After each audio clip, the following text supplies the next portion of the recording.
Hi friends, ഞാൻ അലഞ്ച ജോഷി. അലഞ്ച അക്കാദമിയിലേക്ക് സ്വാഗതം. ഞാൻ വന്നിരിക്കുന്നത് പ്ലസ് ടു സോഷ്യോളജി അധ്യായം 2 പാർട്ട് 2 ക്യാപ്സ്യൂളിനുടമയാണ്. പൊതുവായ ആശയങ്ങളും സൂചകങ്ങളും. ജനന നിരക്ക്. ഒരു പ്രത്യേക പ്രദേശത്ത് ഒരു നിശ്ചിത കാലയളവിൽ 1000 ദമ്പതിമാർക്ക് ജീവനോടെ ജനിക്കുന്ന കുട്ടികളുടെ എണ്ണം. മരണനിരക്ക്. ഒരു പ്രത്യേക പ്രദേശത്ത് ഒരു നിശ്ചിത കാലയളവിൽ 1000 ആളുകളിൽ എത്ര പേർ മരിക്കുന്നു. വളർച്ചാ നിരക്ക്.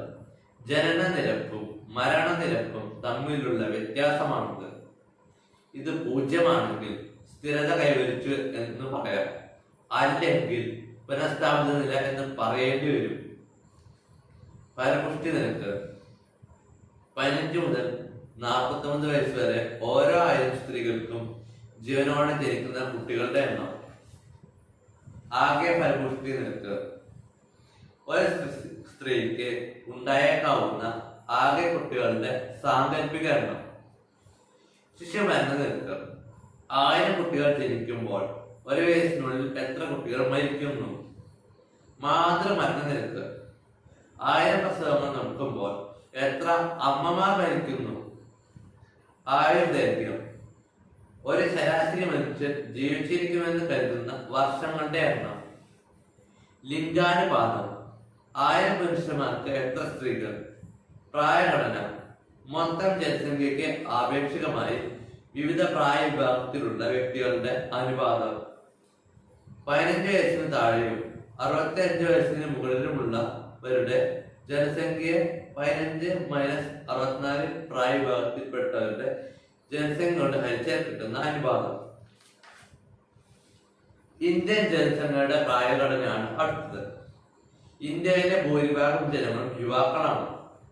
ഇന്ത്യയുടെ ശരാശരി പ്രായം മറ്റു രാജ്യങ്ങളെ അപേക്ഷിച്ച് വളരെ കുറവാണ്.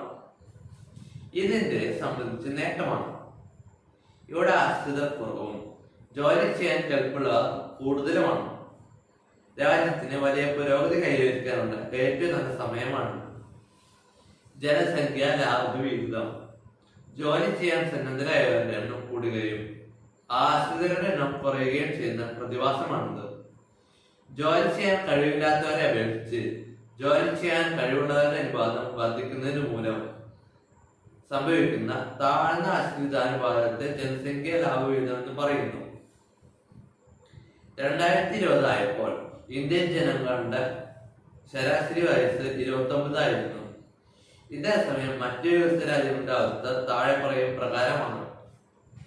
China USA 37, western Europe 45, Japan 48.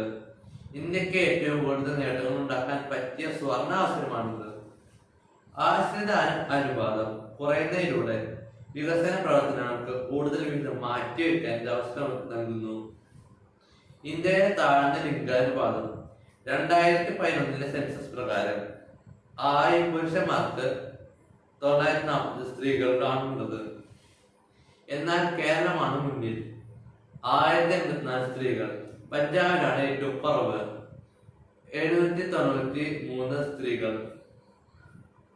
Haryana, Chhattisgarh, Delhi, Gujarat, Himachal Pradesh എന്നിവിടങ്ങളിൽ വളരെ കുറഞ്ഞ അനുപാതമാണുള്ളത്. കുട്ടികളുടെ ലിംഗാനുപാതം.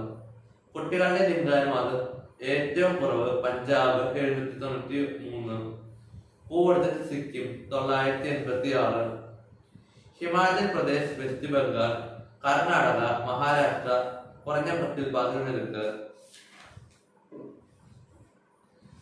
ബീഹാർ, മധ്യപ്രദേശ്, രാജസ്ഥാൻ, ഉത്തർപ്രദേശ് ഉയർന്ന പ്രത്യുൽപാദന നിരക്ക്. കേരളം, തമിഴ്നാട് പ്രത്യുൽപാദന നിരക്ക് 1.7. ലിംഗാനുപാതം കുറയാനുള്ള കാരണം മാതൃമരണങ്ങൾ, പോഷകാഹാരത്തിന്റെ കുറവ്, വിദ്യാഭ്യാസത്തിന്റെ കുറവ്, പെൺകുട്ടികളുടെ അവഗണന, മതപരമായ വിശ്വാസങ്ങൾ. സ്ത്രീധന സമ്പ്രദായം. ഗ്രാമ-നഗര വ്യത്യാസങ്ങൾ. ഇന്ത്യയിൽ കൂടുതൽ പേരും ഗ്രാമവാസികളാണ്, 68.8%. കൃഷിയാണ് ഭൂരിഭാഗം പേരുടെയും ഉപജീവന മാർഗം. ഗ്രാമങ്ങളിൽ നഗരവൽക്കരണം നടന്നുകൊണ്ടിരിക്കുന്നു. ഇന്ത്യയിലെ കുടുംബാസൂത്രണ പദ്ധതി